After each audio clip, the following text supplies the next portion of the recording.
So it's kind of a nightmare to find it, the UX and the SaaS platform, but that was a disaster.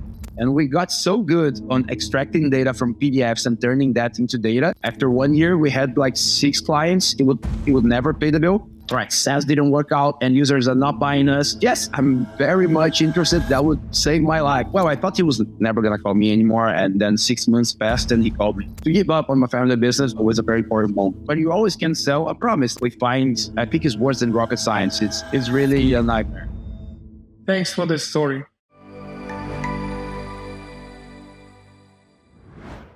Hi, everybody. Welcome to the Devico Breakfast Bar.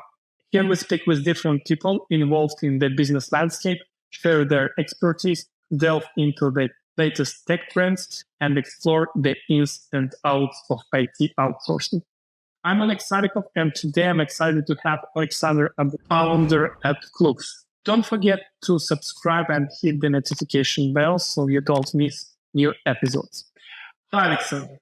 Can you share with us your journey into the business world from your early experience to your current role as a co-founder? Hello, Oleg. Thanks for inviting me to have this talk with you guys here at Devico. Well, my journey in business world, I started as an M&A advisor, as an intern in an M&A advisory, and I went to an associate. When I was in the M&A advising business is where I looked at this opportunity that we are pursuing to nowadays at Klooks. Right there where we work on mergers and acquisitions. So we used to help companies to be sold to other companies. But to find companies to buy other companies, we needed to find suitable buyers. What is that? We needed to know companies that would have the capabilities to buy other companies. And to know that, we pretty much needed financial information of private companies. So information we had in stock exchange and from public companies weren't enough. So we had in the M&A advisory a lot of people working to gather financial information of private companies, which was a data that was like hidden in some hard to find government sources. And well, that's where I started. And after I quitted the job, I started as a CFO in the business of my family, which is a rope manufacturing company. But I kept it there with that problem in my mind of the problem I faced when I was working with M&A to find private financial data in Brazil. While I was working as a CFO, I started talking to people and trying to find people to help me solve that problem. That was very present in my mind. And well, I found 2 partners that helped me to make our MVP to start a business at that point. And I was still a CFO. And while I was still a CFO, I think that for like 5 years still, I was like, a part-time job was Klooks, and my full-time job was to be a CFO. And in 2017, I quitted my job and went full-time Klooks. So, well, I think that's pretty much my journey to I joined Klooks like full-time. Okay, then the logical question is, what about Klooks? What is it? Its mission, and what inspired you? Its creation. Since if I understand you correctly, then that problem was the origin to create Klooks. Yeah, that's right. So what is Klooks? I think it's good to give you like an overview of what we do. So we're specialized in gathering financial statements from private companies in the web. So we have a lot of robots, a lot of crawlers going in the web and finding PDF files that are financial statements. What is a financial statement? It's a file that has information about a company, how much assets the company have, how much profits the company had last year, how much expenses the company had, what the company has in real estate, what the company has in inventories, what the company has in debt. So that's a financial statement. That's usually an unstandardized document in a PDF format. So it's kind of a nightmare to find it, and worse off to take the data out of it, because extracting data from PDF is worse than rocket science. It's really a nightmare. So we have crawlers specialized in finding financial statements. They are trained to find PDFs that look like financial statements. So once they find it, they grab it and send it to our database. And once in our database, we start extracting the data. So we have a first step, which is an automatic way to extract the data. We use OCRs and a lot of AI to try to make the job easier. But there is no way nowadays to extract data, financial data from PDFs 100% automatic with the quality that our clients in the financial market need. So we need to have a layer of human labor in the middle for quality assurance. So that's pretty much what we do. We find financial statements, we extract data, and then we sell the data to a lot of people. We sell the data to Capital IQ, to Moody's Analytics, to London Stock Exchange. So financial data from private companies in Brazil, we kind of turned into a hub for world international financial platforms. Bloomberg has our data as well. So that's pretty much what we do. And our mission, that was the original question, right? Well, when I started the business, this data was not public to anyone. I mean, it was public, but it was not available to anyone. So any international investor that was looking into Brazil, he didn't have house. That was a problem for external investment in the country, right? So our mission and our vision at that point and our purpose was to make Brazil more attractive financially and in terms of data to international investors, so we could boost their investment in the country. That was like the big dream in the start. Nowadays, we're starting to work with data from other countries as well. And we got so good on extracting data from PDFs and turning that into data that we are nowadays also offering this as a service to banks and insurance companies. So most of Brazilian banks nowadays, they hire us to turn financial PDFs into data to feed their credit models. Why don't you create this as a SaaS product? We do have a SaaS. We have two products, right? One is what we call our DaaS, which is a data as a service. So we just send data in large volumes to distributors, to value-added resellers like Bloomberg or Capital IQ or Moody's. We have the service to turn PDFs, financial PDFs into data. And also we have a SaaS where you can access our data and take industry analysis and access information from Brazilian companies and stuff. So we do have the three business models. Our revenue breakdown would be like 60% is data as a service to large platforms, 30 to 35% our spreading service to banks, and 5 to 10% would be our SaaS. So we didn't manage to scale our SaaS still. We had to look at lower hanging fruits and invest in that. What were some of the challenges you faced in bootstrapping Klooks, and how did you overcome them? I think that the main challenge was in the start. It always is, right? The larger risks are in the start when you don't know much about the business and the market. And you make a lot of assumptions that are usually wrong.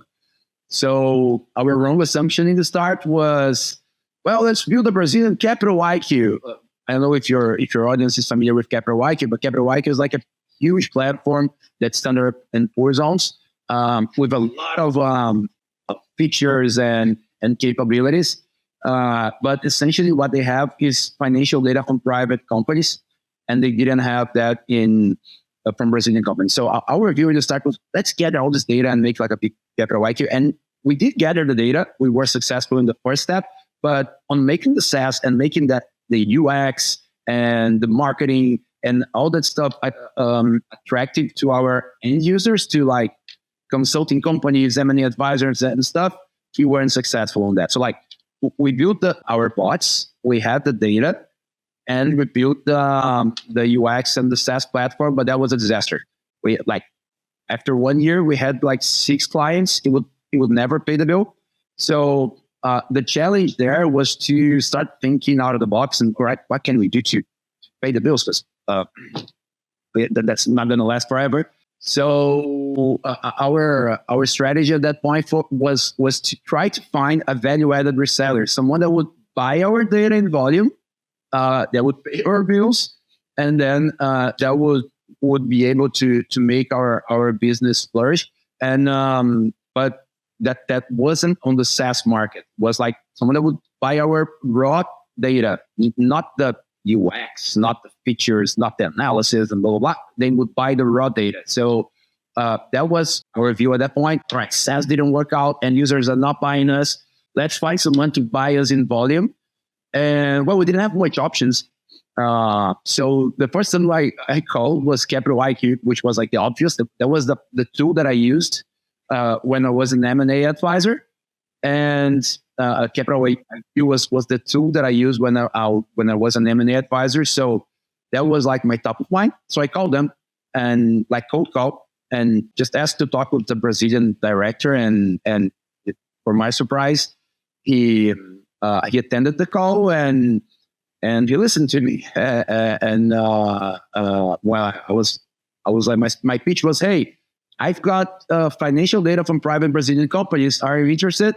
And his answer was, yes, I'm very much interested. That would save my life. That I'm having a lot of trouble selling our products because we don't have that data. So yes, I want it. But that's not in our roadmap right now. The headquarters was looking more into Asian data at that point. So he said, I will call you in 6 months and you can wait my call. And I want your data. I'm going to fight internally here to buy that. So, well, I thought he was never going to call me anymore. And then 6 months passed and he called me. And, hey, this is Pedro. Do you remember me from Capital IQ? Well, I think that's a good time to talk about that matter we've spoken for. So, well, then we sold our database to Capital IQ, and that was our first big client. Capital IQ is like a billionaire company in the US based in and their product is financial data from the world. And then after Capital IQ, we kept the strategy to try to sell it like to the sharks and not to the small fishes. And that created a business. I mean, it's not like a billionaire business, at least not yet. But it's a business at least. And that strategy was the strategy that managed to make us be kept alive. So that we were talking about challenges, right? So I think that this challenge on what to do when we selling it is for the main challenge. Thanks for the story. Everyone loves stories. Are there any emerging technology or methodology that you believe will have a significant impact on market intelligence platforms in the near future? And how is Klooks prepared for these changes? Oh, sure. I think that the main one is quite obvious, right? Like large language models are going to revolutionize the way we understand data. So in our market nowadays, people use the data we provide and the data that Capital IQ provide and the data that Bloomberg provide, take decisions, right? And decisions usually are made like out of a lot of study and report building. Like people make reports, they give it to their directors, the director reads, and then they take a decision. So, large language models are going to revolutionize pretty much all this process. First of all, reports don't need to be written by analysts anymore. It can be done by a model. So that's the first point. I haven't seen anyone doing that quite well until now. We are investing on it. So our IT team is already prompting and making like the prompt engineering to create standard reports. Our next step will be to take decisions on credit point of view, on investment point of view, on corporate point of view. So we're gonna work on that a lot. So large language models is first one and quite obvious. And the second one, I think, is the evolution of OCRs, because as I mentioned, nowadays we get financial PDFs, we pass an OCR over it. OCR is a technology that read characters in images and in PDFs. So to try to extract the text from an image and turn that into text. And they're quite troubleful at this moment. They don't work very well. And I think that as OCRs evolve, and as OCRs are able to interconnect meanings inside the text, it will get better and better. And that's another thing that might make a lot of difference in our business and in intelligence platforms. How does Apple extract data from PDF images? You can extract data from they extract it in a pretty detailed and pretty comprehensive view. Yeah, the OCRs, they do work for less complex data, like you can have a text and do extract it. It works well, unless the text is like if the resolution is too bad, or if there's like a coffee mark in the paper. All right, that will work. But then of course. Yeah, but in general it works, right? The thing is that when you talk about financial statements, there are tables, and tables are actually, I know it sounds stupid, but tables is to extract tables correctly. It's a huge challenge, because the OCRs, they usually make confusions on lines. So, and when you are analyzing a financial statement, you can't have the values for the debt in the values for accounts payable. So that would make a credit analysis completely wrong. So it has to be totally perfect. That's problem one. Lines, they make confusions on lines. And problem two, they usually make confusions on numbers. So you might look at a 9 and think it is an 8. And in credit analysis, you can't have that mistake. So those tiny mistakes is what make current technology of OCR not enough for financial analysis. It's 99% good, but water, when it is on 99 Celsius degrees, it's a hot water, right? When it gets to 100, it boils, and the vapor makes a train work. So is that 1 degree that we are missing on OCR to make it usable for credit analysis and investment analysis? But right now, still, technology is not ready for that. Okay. We cannot be half pregnant. As someone who has navigated the startup landscape, what advice would you offer to inspiring entrepreneurs looking to make their mark in the industry? I like a lot that, I think it's quite cliche what I would say, but I like the philosophy of selling something you don't have, but you know that make it before making it. Is that famous fake until you make it sentence, right? But the fake, it doesn't need to be fake. I mean, you have to have confidence that you can deliver it. So I would give this advice. When you are starting a business, you're very inclined to create prototypes to clients and try things out without charging, and building stuff that takes a lot of time and effort before being hired. So I think that I would give is to do the other way around. Or you start putting your hands in the dirt, sell it, get the contract done. And it's not as easy as selling something you already have, all right? It's not, but you always can sell a promise. Like, all right, I will make this for you, and once I deliver this, you will pay me that. You don't need to pay me before I start doing it. You can pay me after I do. But we need to have agreed that once I do, you will pay me. So I think that can make people save a lot of time. Can you share a defining moment or experience that shaped your outlook on entrepreneurship? The first moment, that first challenge to pivot our channel, to give up. We have never totally given up, but to give up on SaaS and turn that into DaaS, into data as a service. I think that moment was very special. And the moment where I quitted my job, when I quitted as a CFO and went Klooks full time, that had a lot of personal stuff involved, because that was my family company. My dad was the CFO, the CEO, and family businesses are not easy. So when I decided to give up on my family business was a very important moment. Are there any professionals or leaders in your network who inspire you in your professional journey? Yeah, it's actually in my network, I got a lot of entrepreneurs and professionals that created interesting businesses. 2008, me and some high school friends, we founded an association here in our state that was directed to help entrepreneurs. So that association has formed more than 400 entrepreneurs now, and a lot of those, they are quite successful. So I got a lot of inspiration from those guys. There's a huge M&A advisor that was a founder on the association with me. There are some tech entrepreneurs that are quite big right now that founded the association with me as well. But there's a lot of people I admire there. I don't know if there is any sense of saying names here because you definitely won't know. There are local entrepreneurs from Brazil, but I can mention a few if you like. You can name a few names. All right. João, with John in Portuguese. John Spindola, he built a business on gift cards.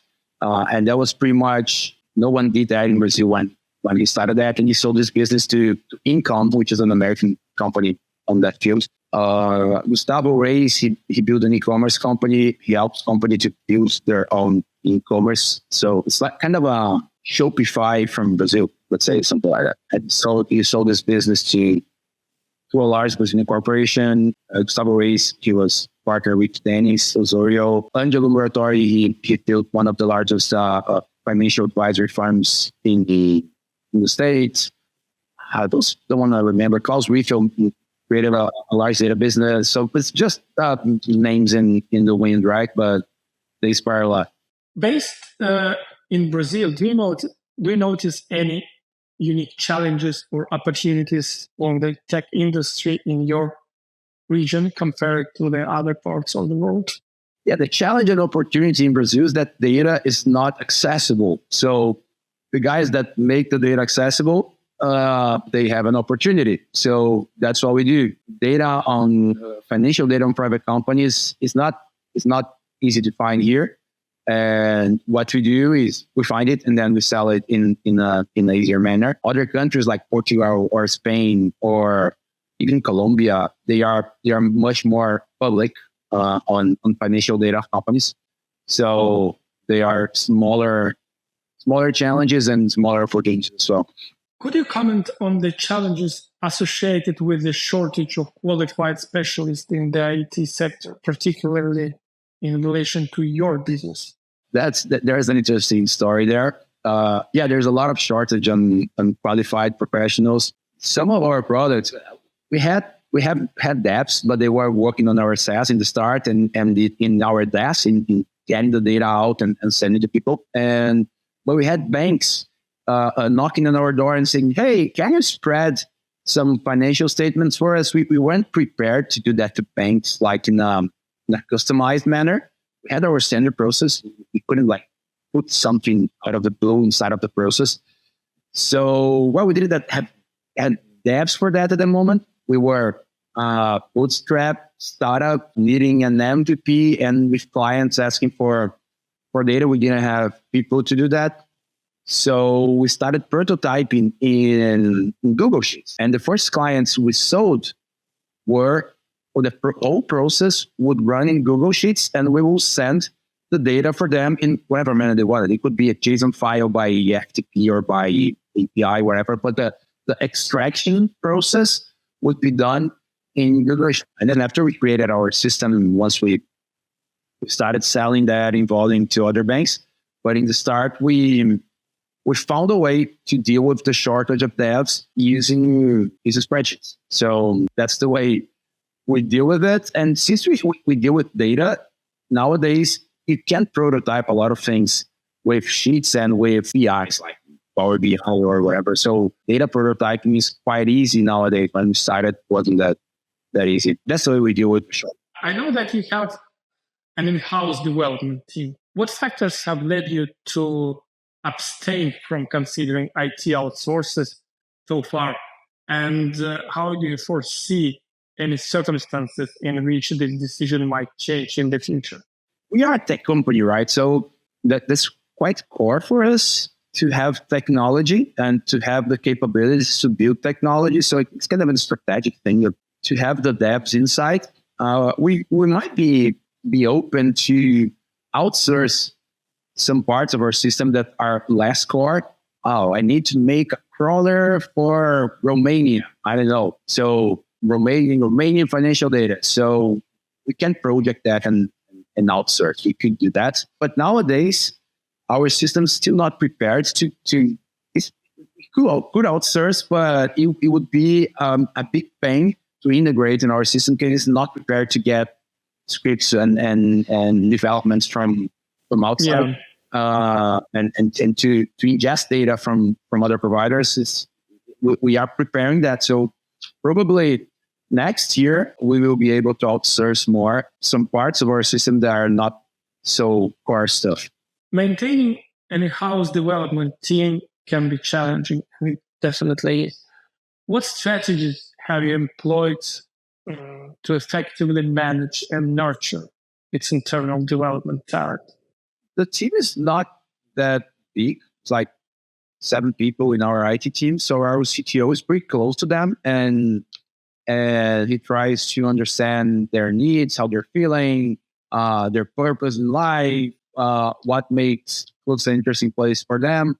And we try to make some interesting initiatives parallelly from the business that I think that in the end, it helps to keep people. I lead an NGO that helps to teach in public schools, ChatGPT oriented to financial education. So we built a method to basically help the students to learn by themselves, studying by ChatGPT. It's not rocket science. It's just interacting with ChatGPT to learn something. But having that contact with students makes a lot of difference for them, because they learn a lot, and that's something that they need to know for their future. And for our employees as well, they love the initiative, and some of them are also professors and teachers in the initiative. So that's something that happened organically, but in the end helped in our HR. Reflecting on your business operations, other specific tasks or projects that you believe could potentially benefit from outsourcing, and what criteria would you determine their sustainability for external collaboration? Once we are prepared to outsource, like technologically, when our system is not so monolith and is more flexible, I think that there is a lot of opportunities to outsource. As I mentioned, data from other countries. We have a lot of countries that are mapped. Let's say India, for instance. India has a lot of data. I could definitely outsource the bots to get the financial statements there. Or Portugal and Spain, as I mentioned before. Those we don't have yet, and we have clients wanting for that, and we have the data, and it's not in our short-term roadmap. So we could grow quicker if we outsourced this less priority tasks. India is a pretty big market. Why it is not a priority for you? Yeah, it's a huge market. The market's kind of red. There are some Indians doing that, and also all the data companies they have established themselves in Bangalore and Mumbai or in cities in India, because they are very good on exactly data crawling and data extraction. As we conclude our discussion, drawing from your own perspective, what advice would you give to aspiring entrepreneurs or individuals looking to outsource their technical needs? I'm not a really good guy to talk about outsourcing, because I've never outsourced much stuff, but I think it can be a really good boost on growth, but you have to be prepared for it, because you need to make the architecture of the systems, and you need to ingest the data or the features afterwards. So to integrate the features, so you need to be very much prepared. So then you get it. There will be a lot of trouble in your side as well. Alexandre, thanks for your time joining me today. It was a nice conversation. Thanks for sharing the stories, the valuable insights from the data industry. I do believe that you still have great potential in your business.